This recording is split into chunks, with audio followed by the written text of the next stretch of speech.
Obrigada, Décio. Oi, gente, estamos chegando ao vivo para todo o Brasil com vida e estilo. E aqui a gente fala de bem-estar, qualidade, gastronomia, nutrição, comportamento. Cuida dos 5 pilares que deixam a sua vida ainda melhor. Essa é a intenção, que você saia melhor do que entrou. Hoje nós vamos falar sobre o Outubro Rosa, sobre o câncer de mama. Para isso estamos recebendo a doutora Aline Rocha Lima. Tudo bem, doutora? Bem, Ela é obrigada. oncologista. Obrigada por estar aqui com a gente, viu? A Solange Aparecida Pazian é a nossa personagem, vamos dizer assim. Hoje ela é aposentada, mas formada em relações públicas, atuou na área automobilística por muito tempo, recursos humanos, e ela vem para contar um pouco dessa experiência vivida por ela 3 anos atrás. Seja bem-vinda, viu, minha querida? Tá aqui bonitona para contar que a gente pode sim superar com alegria esse desafio, não é? Sim, obrigada. E o César Bueno, que é psicoterapeuta, já esteve aqui no programa com a gente, vem para dar o outro lado, porque mastectomia, queda dos cabelos, né? Quando você recebe diagnóstico, estou com câncer de mama, por exemplo, que é um dos que mais mata no mundo, mulheres. Aí você pensa, puxa, fiz tudo o que eu poderia ter feito na minha vida, ou quanto tempo ainda tenho, né? Vem tantos questionamentos, a questão da autoestima com lance de cabelo, é tanta coisa na cabeça, não é, César, num momento Sim, só? que soma e acaba potencializando o desafio da pessoa durante o processo de tratamento. E muita gente fala que uma cabeça boa, né, uma alma tranquila para lidar com esse obstáculo é uma porcentagem muito grande do sucesso do tratamento. Esse é o tema. Convide, por favor, seus amigos, sua família, quem você quiser e puder. Nós estamos ao vivo até 1h15 pela TV em tempo real pela internet. Assunto importante. Outubro Rosa é a prevenção no mundo todo do câncer de mama e eu quero muito você comigo nesse programa hoje. Sejam bem-vindos.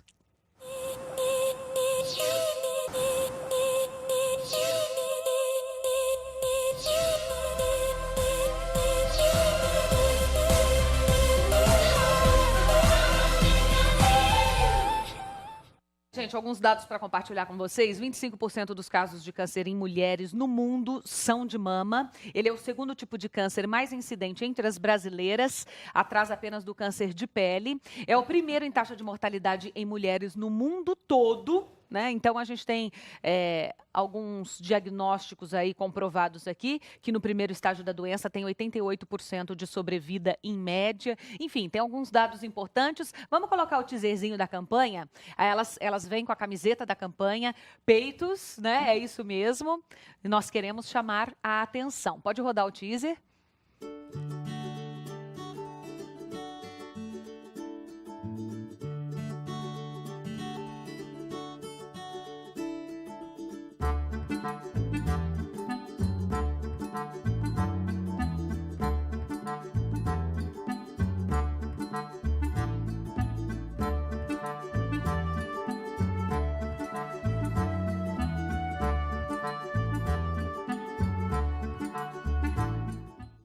Solange, você viveu esse desafio há 3 anos atrás? Sim. Como foi? Você descobriu? Foram exames de rotina? Como aconteceu para você?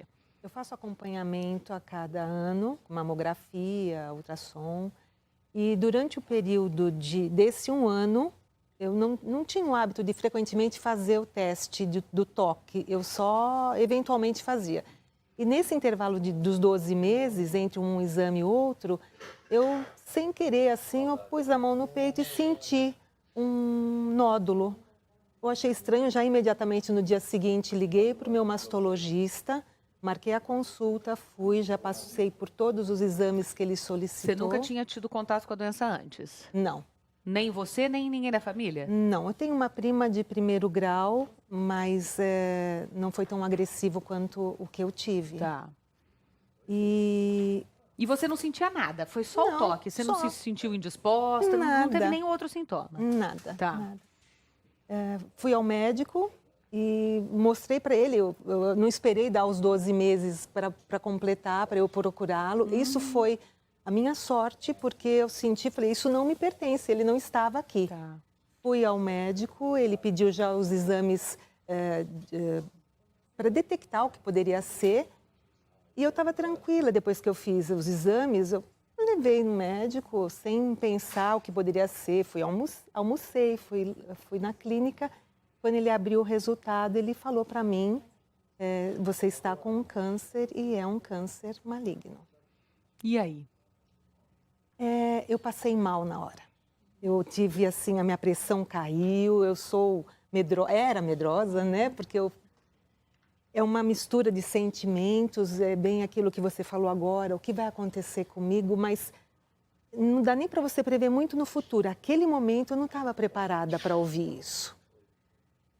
Veio a assistente dele, a secretária dele, eu tive que deitar numa maca no consultório dele para me recuperar. Eu chorava muito, passei muito mal, porque eu não esperava ouvir isso. Eu pensei que fosse algum nódulo que eu poderia tirar, né? Jamais imaginei isso vai acontecer comigo. Mesmo porque eu sempre tive uma vida saudável, sempre tive uma alimentação, sob meu ponto de vista, equilibrada, muita atividade física sempre. Então, assim, como comigo? Por que está acontecendo isso comigo, né? Fiquei tão mal que naquele dia eu não tive condições de voltar dirigindo para casa. Eles ligaram para uma amiga e ela foi me buscar porque eu não tinha condições nem de voltar para casa, de tão mal que eu estava. Sim. E depois ainda pensar como eu vou dar essa notícia para minha mãe e para o meu filho.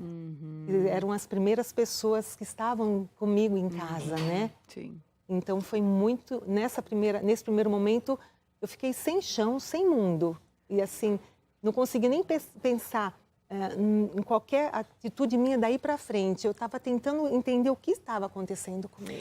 Vem muitos questionamentos, né? Por que eu? Por que comigo? Sempre fui uma pessoa boa, sempre fiz atividade física, sempre me alimentei bem. Tudo na vida, gente, que acontece faz a gente pensar essas coisas. O César depois pode falar melhor sobre isso, mas é muito engraçado, porque qualquer coisinha que aconteça com a gente, um pouco mais séria, de saúde principalmente, ou com algum ente querido, você começa a questionar. Muitas pessoas questionam Deus, questionam a religiosidade, questionam o seu comportamento da vida toda. Mas será que eu fiz o quê? Mas será que foi aquilo que eu fiz quando eu era adolescente? Mas será que foi aquilo? Você tenta achar culpados, você tenta... Não é, César? A primeira coisa é você querer entender por que comigo. Esses eventos são interessantes porque a maior parte do nosso dia a dia a gente acaba vivendo no automático e para fazer esses questionamentos existenciais muito pouco ao longo da jornada. Quando vem um impacto desse, é a hora que a gente recebe com o diagnóstico de câncer de mama, por exemplo, 2 pilares, um deles, o medo da morte. É algo que a gente evita a todo tempo durante a nossa vida, a gente não quer falar sobre isso, apesar de ser fato que passaremos. Chega uma criança e te pergunta, olha, papai, quando você morrer? Não é quando, é se. Mas, na verdade, é quando. Só que a gente evita o contato dessa nossa relação, nessa caminhada e de como vai ser esse processo. Nesse chamado, a gente acende a luz interna e entender o que eu estou fazendo da minha vida. A gente começa a entrar nesses questionamentos mais transcendentes, entender o que é valoroso na minha experiência, buscar também a resposta sobre o que eu estou passando. Sim. E muito do tratamento, né, nesse pilar, é ajudar a pessoa a viver o agora, a acolher passo a passo o seu dia, estar no momento presente, entender ali que a vida está acontecendo naquele momento. Parar de olhar tanto para o futuro, às vezes de maneira insegura, e ter mais confiança sobre o processo do futuro, mas vivendo nesse momento presente. E o outro pilar que traz junto é o impacto sobre a influência que vai gerar esse diagnóstico na sua autoestima. Tanto na retirada parcial ou total da mama, a queda do cabelo, a diminuição do peso. E todos esses questionamentos vêm de uma vez e é muito comum o que ela passou ao receber o diagnóstico, que a pessoa se fragilize realmente porque ela tem um impacto mais presente do que é a minha vida. O que eu faço agora? Como eu vivi?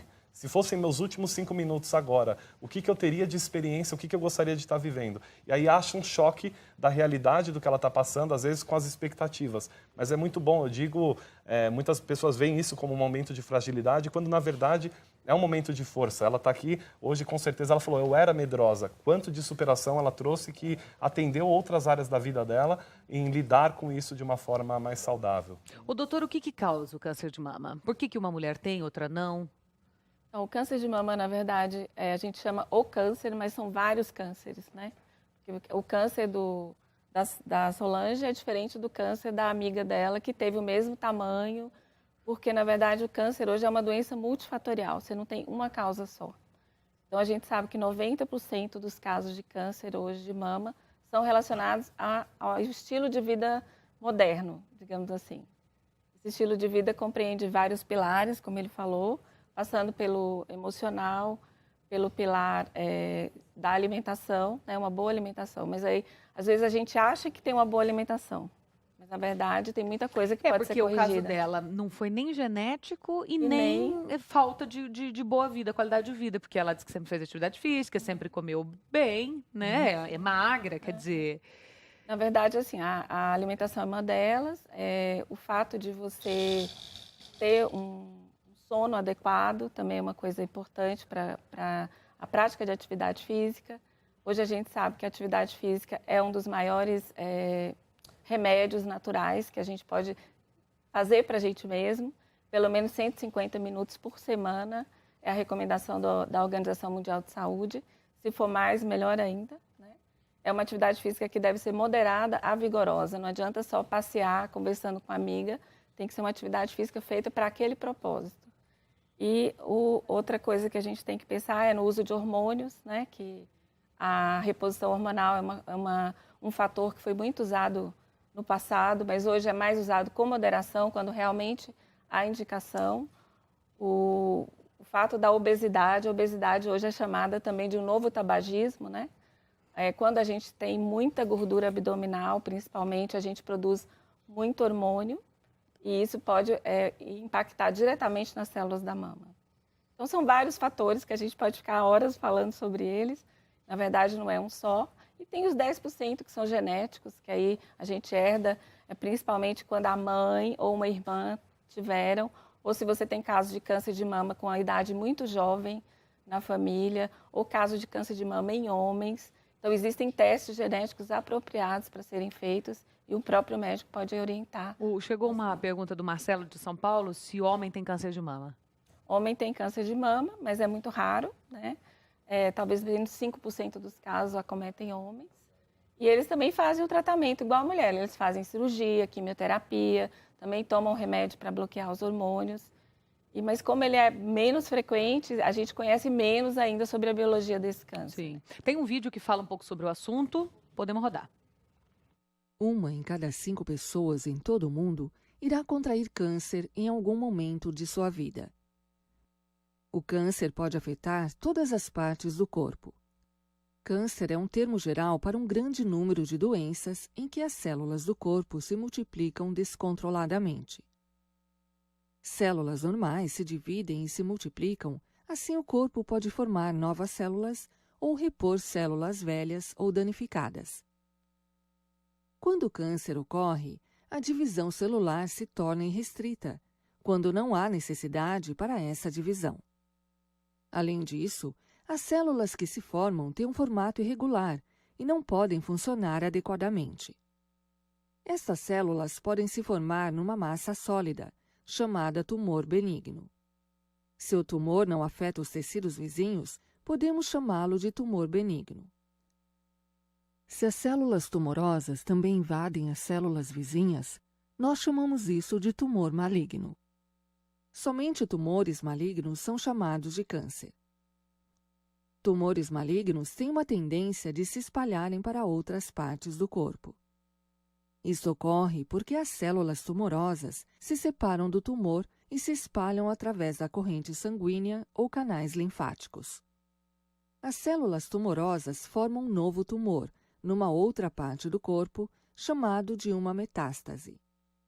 O que causa o câncer é desconhecido, mas há certos fatores de riscos que aumentam a chance de se contrair câncer, como tabagismo, alto consumo alcoólico, excessiva exposição ao sol, dieta não saudável, certos carcinógenos como amianto ou radiação radioativa. O câncer nem sempre pode ser curado. Um tratamento de sucesso depende da localização, tipo, tamanho da área de disseminação e a proporção do crescimento do câncer. Geralmente, o câncer é tratado com uma combinação de cirurgia, quimioterapia e radiação. Isso diferencia de acordo com o paciente e o tipo de câncer. São tratamentos bem exclusivos, né? Como você disse, cada pessoa é de um jeito. Agora, doutora, para fazer esse primeiro diagnóstico, Geralmente é a mulher se tocando que ela percebe, porque como a Solange disse, ela fazia os exames, enfim, o check-up lá anualmente, às vezes entre um ano e outro, né? Então não teve nada. Aí acabou de fazer, dali alguns meses, antes de completar um ano, ela sentiu. É a gente se tocando mesmo? A gente se tocando, assim, eu acho que conhecer o nosso corpo é fundamental, não só para o câncer de mama, mas para vários tipos de câncer, né? E o autoexame, ele é importante, sim.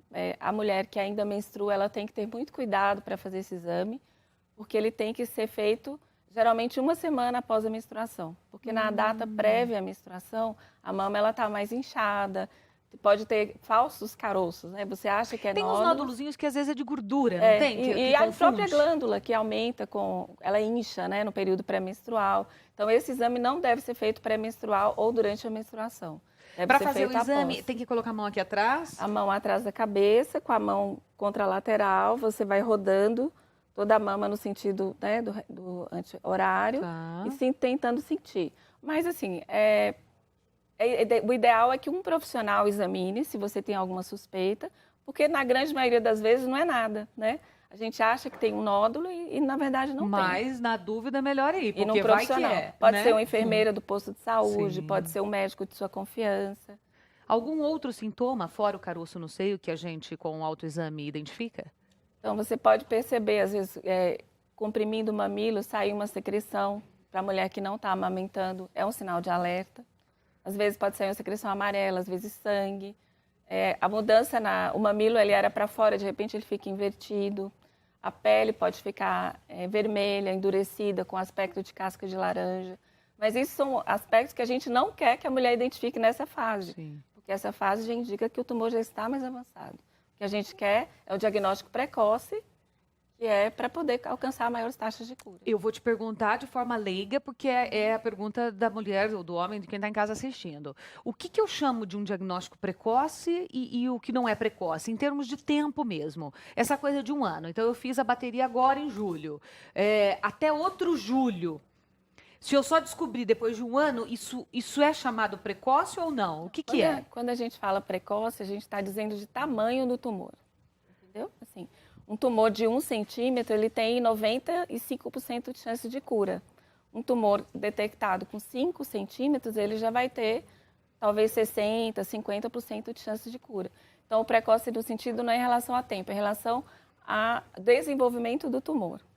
Então, quanto menor, maior a chance de cura. Mas automaticamente, quanto mais tempo, a tendência é maior de Sim, ficar, se né? você encontra um nódulo em janeiro e só vai procurar o médico em outubro, com certeza ele cresceu e ele já não vai estar precoce mais, né? Ele já vai estar mais difícil de curar. Sim, aí fui ao médico, foi diagnosticado. A gente tem algumas linhas de tratamento, algumas coisas a se fazer, é isso?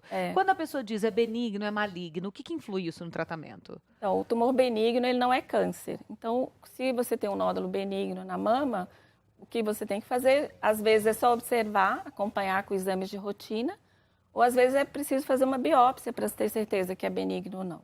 Então, o primeiro passo para o diagnóstico do câncer de mama, depois de uma mamografia, um ultrassom, que você detectou o nódulo, é a biópsia.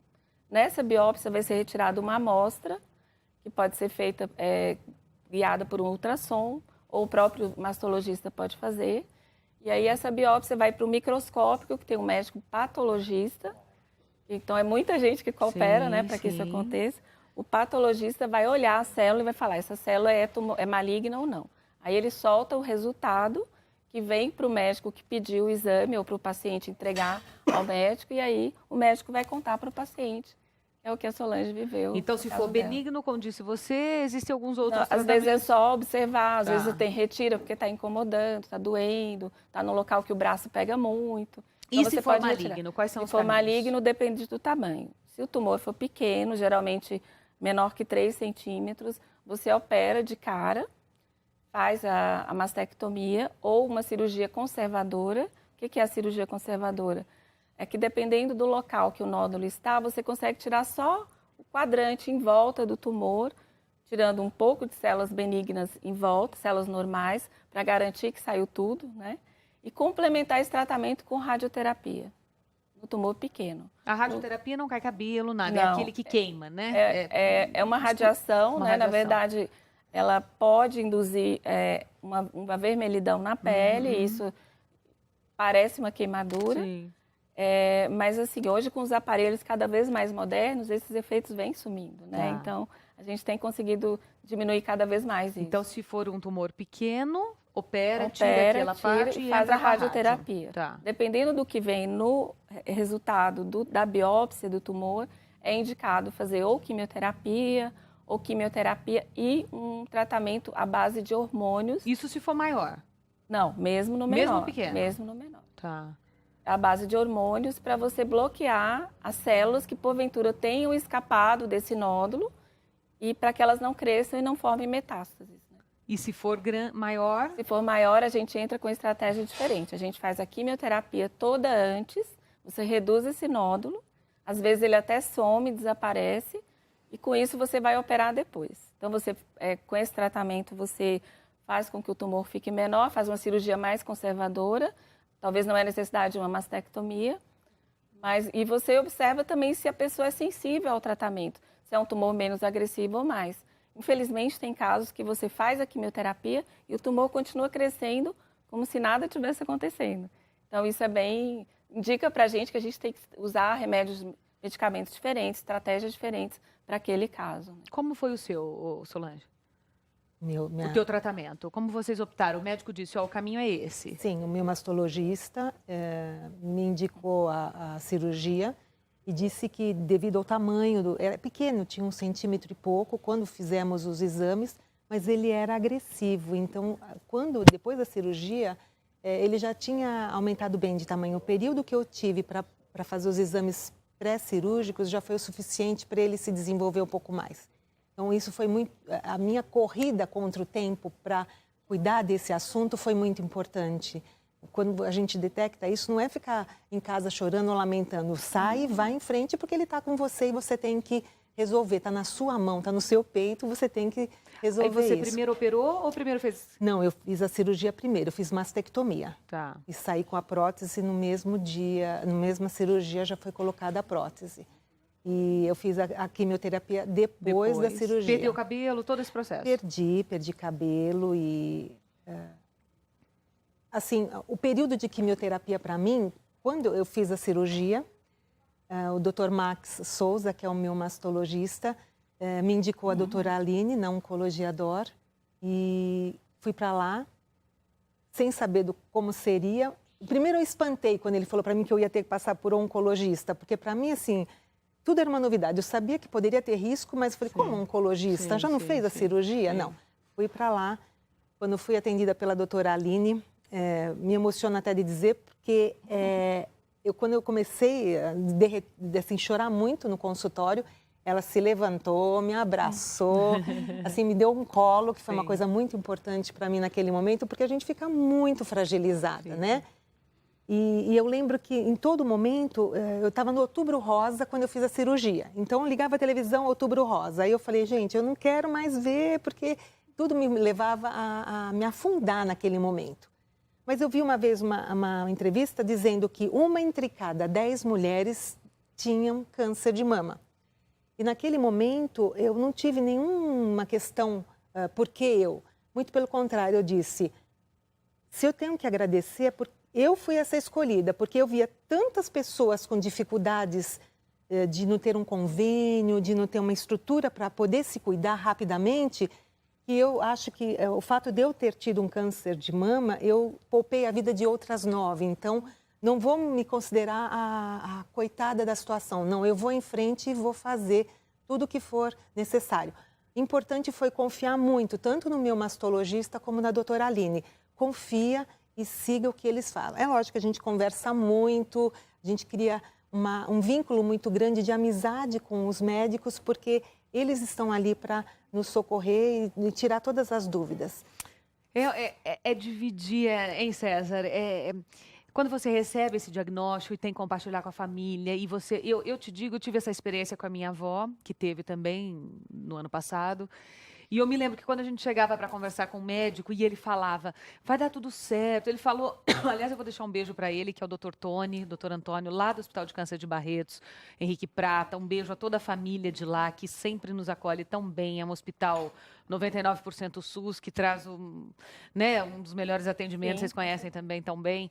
Então, assim, a gente se apega demais ao médico. Assim, parece que quando você entra e o médico olha para você, né, e fala, vai dar certo, essa cruz não é só sua, eu tô aqui para carregar junto com você. Ele falava muito isso para minha avó, e ela, né, já não ouvia muito direito, e ele trazia um conforto. Eu queria que você falasse um pouco disso, César, dessa relação paciente-médico e do quanto a gente tem que confiar e se entregar, e o médico ter noção também do quanto ele é responsável não só pela cura física, mas pela cura emocional, não só do paciente, mas da família inteira. É muito importante o acolhimento, primeiro sempre no berço familiar, mas também essa relação da confiança com o médico ou com os profissionais todos que estão envolvidos, como a doutora disse, é um conjunto de pessoas trabalhando junto com o paciente para passar junto por aquele processo. É fundamental para que a pessoa se sinta mais esperançosa em relação ao que vai ter ali à frente, até um pensamento aristotélico, esperança, coragem e condição. Quando eu tenho esses três elementos, e ali quando a pessoa recebe o diagnóstico, é podado dela a esperança pela vida naquele instante. É perdido ali a confiança, a coragem de continuar fazendo algo. E essa relação médico-paciente é fundamental para que a pessoa retome a esperança em conseguir enxergar no cenário do amanhã possibilidades que serão garantidoras da felicidade, da vida e ter aquela autoimagem novamente performando positivamente. Eu vou te fazer uma pergunta delicada. Por exemplo, quando eu ia no médico, a minha avó, ela, quando mostrou pra gente, já estava bem avançado, tal, estava escurecido já o peito, tal. Mas ele falou, não, vai dar tudo certo, eu vou te dar... O tratamento dela foi com hormônio, porque ela já tinha 84 anos, não aguentaria uma cirurgia e tal.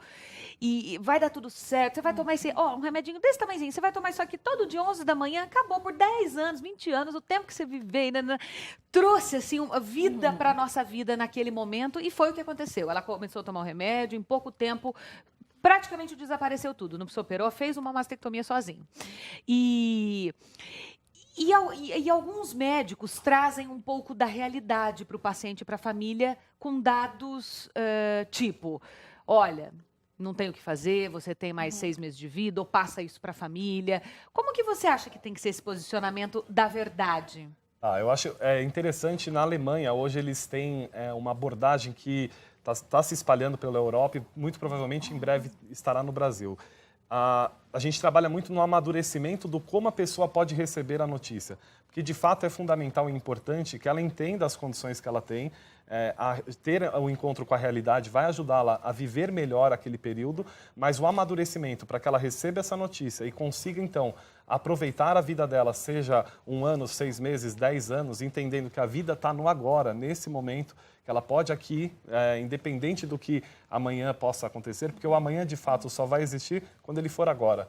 Então a vida só acontece nesse momento. Esse amadurecimento psicológico para a pessoa receber um contato com a realidade, ele é muito importante para que ela também consiga, independente do quadro, ter qualidade de vida no tempo que lhe é ali no cenário desenhado. Até porque também é subjetivo, tem quadros que pintam um cenário que a pessoa tem ali aproximadamente 6 meses, com várias contagens que a gente tem dentro do processo genético, que muitas vezes há uma modificação no sistema e a pessoa consegue ter uma longevidade nessa vida. Independente do tempo de vida, a qualidade de vida ela é fundamental. Então, esse choque com a realidade ele é importante desde que traga um amadurecimento para a pessoa receber essa notícia e conseguir aproveitar com qualidade a vida que lhe é dada naquele momento. Esse papo é muito interessante e é muito fundamental. Nós temos um recado comercial agora com Eli, daqui a pouco a gente continua aqui.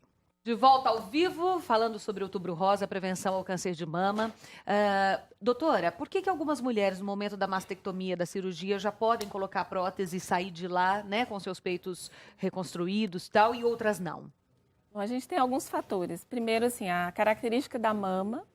Se é uma mama que já tem a pele boa para fazer, que não está com a pele comprometida, que não tem um tumor muito grande, é possível já fazer a mastectomia, ela já sair com a imagem preservada, né, com a mama reconstruída. Tem casos em que o tumor ele compromete a pele ou o mamilo, então isso já dificulta um pouco. Então isso tem que ser feito depois de que passar pelo tratamento e voltar para a cirurgia para reconstruir após. Outro fator que a gente não pode esquecer é o acesso ao tratamento, né? Sim. Que é a questão de você ter uma fonte pagadora que possa te proporcionar isso, que com certeza encarece muito o tratamento. É uma parte... mas a gente tem serviços do SUS hoje que oferecem isso para os pacientes. Já a prótese? Tem no estado de São Paulo, a gente tem vários serviços que oferecem. Já entra o cirurgião plástico junto com o mastologista. Ai, que bom. Então, assim, cada vez mais a gente tem tentado facilitar a aceitação, né? E que a vida fique melhor depois do tratamento. César, falando em aceitação, como é que fica a questão da autoestima, né? Porque a quimioterapia diz que assim, é muito ruim para quem faz no sentido de emagrece, perde imunidade, perde os cabelos, sobrancelhas, cílios, pelinhos. Quer dizer, especialmente para mulheres, isso é muito complicado, né? Lidar com isso. Eu acho que é o fator até, na experiência de fato, é o fator mais desafiador do processo do tratamento, porque a todo tempo nós estamos buscando consolidar a nossa imagem, aquilo que somos. Então, a gente busca essa consolidação, essa liberdade, essa automação, e quando tem um ato de mudança, como é o quadro do tratamento, e às vezes agressivo, queda de cabelo, a gente traz às vezes coisas culposas, porque eu estou aqui, o que me trouxe até aqui? E a gente vai denegrindo a nossa autoimagem. Se eu perguntar aqui se você se ama, talvez seja redundante, mas o quanto você se ama nesse momento é o fundamental no ponto do pensamento sobre isso. Porque se eu me der uma nota 7, não tenho a vida, não como deveria, não faço prática esportiva, não cuido da saúde, tenho pensamentos corrosivos que me intoxicam, não estou vivendo a vida que eu gostaria. Se eu der nota 7, o meu sucesso, seja em qualquer área, ele não vai passar jamais desse 7, porque o que está acima disso é invisível, eu não reconheço em mim. E aí tem uma frase que resume muito bem, que traz o pensamento dentro do quadro de recuperação, é que a autoestima é uma consciência de origem interna, de que se é apropriado à vida, sendo quem se é, com a certeza que pode crescer, se desenvolver, com toda a chance de ser feliz. Se separarmos em 3 partes, a consciência é interna, porque muitas vezes a gente busca externamente estar numa imagem adequada, por isso o choque, quando você está no processo do tratamento, você tem a autoimagem sobre quem você é, e aí você quer se enquadrar em determinados grupos sociais, muitas vezes, para ser melhor aceito. Mas essa busca do outro, ela é muito rápida. Quando o outro me reconhece, ele me dá habilitação para empoderar ou não a minha visão sobre quem sou. E é essa que faz, de fato, a minha experiência ser boa ou não. E que sou apropriado à vida sendo quem sou, muitas vezes a gente pode ter um desafio como câncer, passar pela mastectomia, a queda de cabelo, e eu sou apropriado à vida sendo quem sou. E aí se olhar, mas você está saudável, é fácil falar. Aí eu trago uma frase que é bem legal, que onde há vida, há esperança. É de Stephen Hawking. Claro. Não foi eu que disse, foi um rapaz que teve um diagnóstico que viveria até 30 anos. E ele, a todo tempo, a doença que ele enfrentou ao longo da sua vida, diminuía a possibilidade dele, mas ele sou apropriado sendo quem sou. E a todo tempo lutou para viver com qualidade aquilo que ele tinha de oportunidade. O que você está falando, vem uma pergunta que é assim, a doutora diz que 10% é genético, né? O que causa o câncer de mama? Então, 90% é o seu estilo de vida, o que você come, a sua atividade física, como que você encara a vida, a coisa do pensamento, tal, 10% é genético. A gente tem um outro dado também que diz que, segundo o vídeo que nós exibimos na abertura, 1 em cada 5 pessoas terá câncer, 1 em cada 8 o de mama em mulheres. E aí eu te pergunto, muita gente relaciona essa doença a questões emocionais. Puxa, perdeu o marido, dali 6 meses teve câncer. O cara perdeu o filho, dali 3, 4 meses teve câncer, dali 1 ano. A pessoa era depressiva, era esse acúmulo de emoções, era nervosa, era ansiosa, era uma pessoa para baixo, era uma pessoa negativa. Enfim, essa conduta de vida, quando a gente vai para o espírito, para o comportamento, realmente pode desencadear o câncer?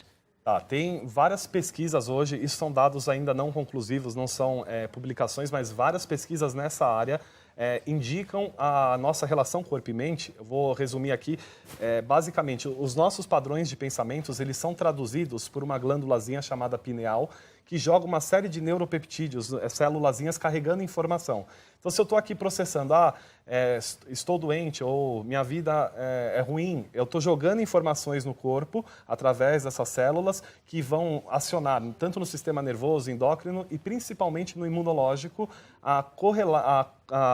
sendo correlato àquilo que estou produzindo. Basicamente, traduzindo aquilo que eu estou pensando. Então, se os pensamentos forem depressivos, eu aciono uma cadeia de hormônios no organismo que vão jogando ali toxicidade mesmo no sistema.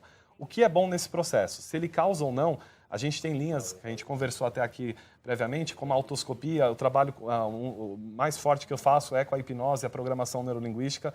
É o estudo que eu tenho hoje dentro da área da genética, de como eu posso reprogramar o meu DNA. Eu venho com uma informação prévia, mas justamente essas ferramentas ajudam a construir informação, porque a nossa mente, a maior parte dela, ela não toma juízo. Quem toma juízo é uma parte específica do cérebro, o resto, ela arquiva informação, ela é literal e atemporal. Quando eu consigo construir uma informação que existe saúde no meu organismo, eu construo conexões sinápticas e eu posso aproveitar um processo dentro da neurogênese, que são os neurônios que nascem todos os dias. Eu posso ter mais predisposição para que ele se conecte a essas áreas e construa informação saudável, que existe saúde no organismo, e aí ela vai informando as outras áreas, os outros órgãos, e a gente consegue ter um processo chamado epigenético.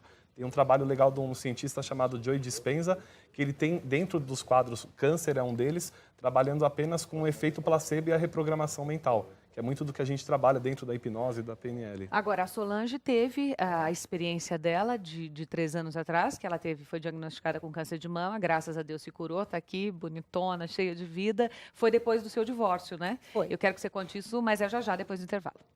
Bom, o César disse que não está diretamente relacionado que a gente tem câncer depois de passar por um baque emocional grande. Mas uma grande quantidade de pessoas tem esse diagnóstico depois de passar por um desafio emocional. A Solange é mais um exemplo desses que a gente estava comentando. Você teve um divórcio que foi uma relação pesada para você naquele momento. Sim. Não que eu atribua o meu câncer a esse episódio, mas quando eu analiso como eu era, eu tinha tudo nos quadradinhos. E o meu divórcio saiu desse universo redondo que eu tinha, né? Foi uma coisa difícil para mim, né? Eu demorei, o meu luto foi durante muitos anos, mas foi logo depois que eu tive esse divórcio, eu me afundei, fui no fundo do poço mesmo, até eu resgatar a minha autoestima. E eu senti, quando aconteceu esse divórcio comigo, eu senti uma dor física. Foi uma dor mesmo de corpo e alma. Então, eu paro e penso, pode ser. Eu acho que eu fiquei toda bagunçada lá dentro. Eu acho que ninguém sabia para onde ia. Se eu estava perdida, dentro de mim estava me acompanhando. Isso é o que eu penso, né? Sim. Mas hoje eu revejo tudo. Hoje, assim, eu não fico buscando explicação para as coisas, mas hoje eu analiso muito assim, será que eu preciso sofrer tanto por isso? Será que eu preciso ter uma nova doença, seja qual for o problema, né? Então, hoje eu repenso muito, mas não descarto a possibilidade disso ter ajudado, sim, no meu problema de saúde na época. Eu acho que assim, a gente tem que cuidar e zelar pela gente, né? Pode acontecer do teu filho te dar problema, do teu marido, ou da tua esposa, ou da tua mãe, do teu pai, de um trabalho que você perdeu e amava muito. Sim. Nem sempre as coisas são desenhadas como você falou. A gente vive num quadradinho, tá tudo certinho. Aí você perde o emprego, o marido separa, o filho virou drogado, aconteceu outra coisa, o outro filho foi morar lá na Suíça. Quer dizer, acontecem coisas no nosso dia a dia que saem totalmente da nossa rotina e daquilo que a gente imaginou que fosse traçado até o resto dos nossos dias. E aí, né? Mas aí, se você não tiver essa inteligência emocional de administrar tudo, de zelar o melhor por você, apesar dos fatores externos, certamente isso pode contribuir não só para um câncer, mas para um problema de coração, de cabeça, de alma, de tudo. E é isso que a gente não quer, né? Por isso que eu sempre digo aqui no programa, nós trazemos pauta todos os dias aqui, vem um dermato, vem um cardiologista, vem o cara que cuida do comportamento, do físico, da nutrição, do corpo, da alma. todos dizem a mesma coisa. Tem que ter qualidade de vida, tem que ter saúde, tem que fazer atividade física, tem que comer bem, tem que cortar as coisas que a gente sabe que não pode, né? Tem que ser feliz, tem que procurar tal. Isso se repete, mas vem uma pessoa aqui fazer maquiagem e fala isso. Isso se repete muito. Então, assim, puxa vida, vamos tentar, né? Eu sei que não é fácil, mas hoje, ô César, você que é psicoterapeuta, a gente tem muitas ferramentas próximas da gente, né? A gente recebe no WhatsApp pílulas de evangelho, a gente recebe coisas religiosas, a gente tem acesso a programas no YouTube que mexem muito com a gente tem igreja uma perto de casa, a gente tem jeitos Amigos, tem reiki, tem isso, trouxemos uma barra de Access ontem. Quer dizer, tem como você estar mais próxima desse conteúdo para ficar melhor, né? Hoje a globalização facilita o acesso e até é importante algumas sugestões que mudariam significativamente a forma da pessoa encontrar ali o desejo de tomar a rédea da sua vida, né? Sair um pouco dessas caixas que a gente faz para nós mesmos, que muitas vezes elas existem apenas na nossa ficção mental. E quando há um desencontro dessa projeção com a realidade, a gente começa a trazer essas complicações, doenças e outros desafios. Hoje, meditação, hipnose, são coisas que são recomendadas pela Organização Mundial da Saúde. É super acessível, tem na internet, é um método que você faz com você mesmo, sozinho, e que já tem vários dados comprovados dessas práticas, melhorando, por exemplo, 50% de chance de uma pessoa não ter Alzheimer. No câncer também, ajudando no processo da construção da qualidade de vida. Nós trouxemos uma matéria sobre Alzheimer esses dias aqui e ele foi muito explícito. Ele falou, é o teu estilo de vida. Vai fazer palavra cruzada, vai botar a mente para funcionar, não fica sentadão em frente da televisão o dia inteiro não, que você vai ter Alzheimer. Você tem que fazer tua mente trabalhar. Não importa se você tenha 50, 60, 70, 80. Vai, pensa, faz, se movimenta. Não fica ali esperando, mas eu já tô meio velho. Filho, faz aquilo para mim. Fulano, não quero nem aprender. Não sei, não quero aprender. É a frase que as pessoas usam, né? Não é assim não, né? Tem que fazer a cabeça trabalhar. Agora, doutora, além da radioterapia, que nós citamos num caso de um tumor menor, da quimioterapia, que é o procedimento aí mais usado, acho que por todas as pessoas no mundo, eu, domingo, estava assistindo no Fantástico a imunoterapia, que é uma técnica, me parece, mais recente e não tão acessível a todo mundo, pelo que me consta. A imunoterapia, ela veio, seria um pilar do tratamento do câncer hoje. Inclusive, o prêmio Nobel, né, da semana, provavelmente foi o que motivou essa reportagem, foi relacionado a isso. O que a imunoterapia faz? O câncer, ele tem um sistema como se ele colocasse vendas na nossa célula de defesa, que ela não consegue reconhecer o câncer como estranho. Então, a imunoterapia é um remédio que vem e arranca a venda do sistema imunológico. Então, faz com que a gente mesmo ataque a célula que está agredindo o nosso corpo, a célula tumoral. Então, é um tratamento que é direcionado só para a célula tumoral e o que é mais bonito dele é que ele faz com que nós mesmos combatemos o câncer. Mas é um tratamento feito de que forma? Então, ele é um remédio que é injetado na veia, como se fosse uma quimioterapia. É um remédio só que injetável.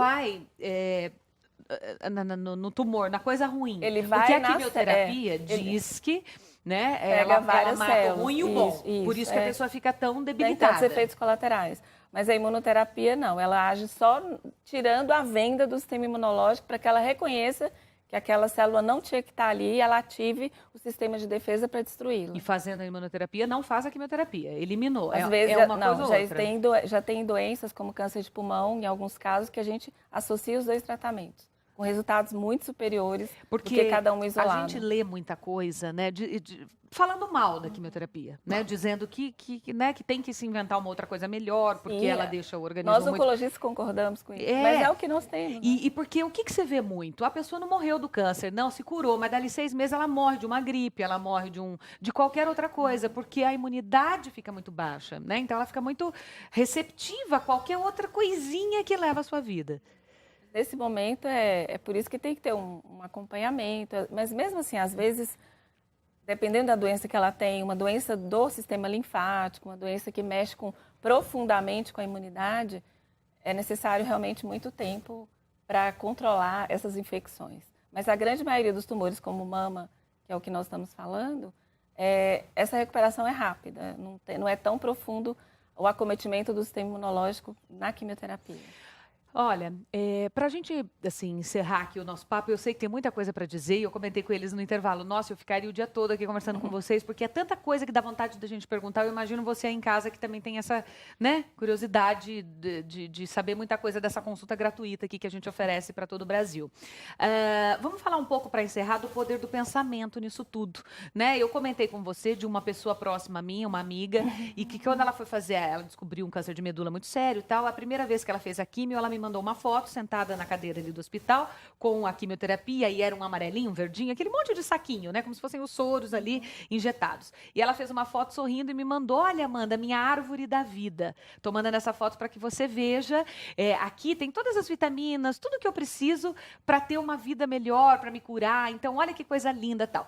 O olhar dela naquilo, primeiro que foi uma aula para mim e para quem recebeu. E segundo que o olhar dela naquilo foi muito diferente e ela realmente se curou. Então, assim, qual é a porcentagem, César, do pensamento nessa cura? Eu não vou dizer uma porcentagem, mas tem uma linha da psicologia positiva hoje que é um dos temas mais difundidos em Harvard, está sendo estudado e casando com medicina, com outras ferramentas que realmente têm uma eficácia significativa num processo de tratamento e de qualidade de vida. Nesse caso, vou trazer duas dicas para quem está em casa, que está passando pelo câncer ou tem um familiar passando, que pode ajudar e também serve para qualquer outra expectativa. Isso dentro da psicologia positiva, um dos detonadores do nosso processo de experiência é focar no negativo. Parece simples, mas perceba como a gente acorda normalmente, desliga o nosso despertador e já começa. Hoje eu tenho uma reunião, estou atrasado, vou pegar trânsito, meu chefe vai estar nervoso. A gente tem uma tendência a olhar para aquilo que não nos serve ao longo do dia ou que vai ser mais desafiador, que vai tomar mais calorias no trato da nossa experiência do que, de fato, fazer o que aí que eu trago a chave positiva, é focar no positivo. Todas aquelas coisas, elas podem existir ao longo do seu dia. Mas o que me vale ser grato naquele momento? Como eu posso ter uma experiência positiva? E isso mexe no cérebro, jogando toda uma química positiva para que você consiga também reprogramar a parte neurológica, que no dia seguinte a nossa mente vai se habituando. Quando eu acordar, muito dificilmente eu vou pensar nas coisas negativas. Ela vai querer buscar mais daquilo que está sendo tratado como relevante. E o segundo é não focar na identidade do problema. Eu sou doente. Eu sou uma pessoa incapaz de melhorar. Se eu sou, pressupõe que tudo que está abaixo do eu sou, ou seja, antropologicamente pensando, nossas crenças, nossos valores, os nossos comportamentos, nossas habilidades, vão servir aquilo que acredito que sou. Se uma pessoa é doente, o que ela faz? Vai fazer doença, vai fazer respostas desse tipo. Foque no comportamento. Hoje eu estou passando por uma doença. Ela está aqui como um alto passageiro. Não é o fim da minha jornada, é apenas um pedaço da minha caminhada. Meu destino final é muito melhor que isso, porque eu sou saudável. Estou nesse momento fazendo um processo de doença. Então, foque no comportamento, porque é muito mais fácil eu conseguir ter uma melhora daquilo que faço, entendendo que tem um processo também, o organismo fazendo um processo e não sendo esse processo. Aí o foco do pensamento, é só um resumo, mas sim, todo o processo neurológico vai trazer muito mais satisfação para a experiência fisiológica. Como você encara, né, as coisas todas da sua vida. Ó, gente, eu vou deixar o contato do César Bueno, é o www.institutohelix.com.br, institutohelix.com.br, o telefone é o 11 4837 5622, 4837 5622. Você usa a rede social, César? Sim, @CésarBuenoPNL. Solange, obrigada, minha querida. Parabéns pela sua vitória, viu? Pelo teu comportamento diante de tudo isso. Enfim, pela luz que você trouxe hoje aqui pra gente como inspiração. Eu queria agradecer, se eu puder, o número de amigos, familiares, amigos que eu fiz nesse período. Agradecer todo o pessoal da Oncologia Dor, também as meninas de lá que durante a quimio me colheram no coração. Muito obrigada. Obrigada a você, Solange. Obrigada também à nossa doutora Aline Rocha Lima. O Face é Oncologia Dor, tá aí no vídeo para você. O Instagram, @oncologia_dor. No Instagram, oncologia_dor. Obrigada, viu, doutora Aline? Obrigada a você pela Obrigada pelos esclarecimentos, pela consulta gratuita aqui. Seja sempre bem-vinda e que Deus abençoe a sua missão de cura, de acolhimento a todas as pessoas que chegarem até você, viu? Obrigada a você que passou um pouco da sua hora de almoço aqui comigo. Amanhã, 12h15, eu te vejo. Até lá. And there's news around.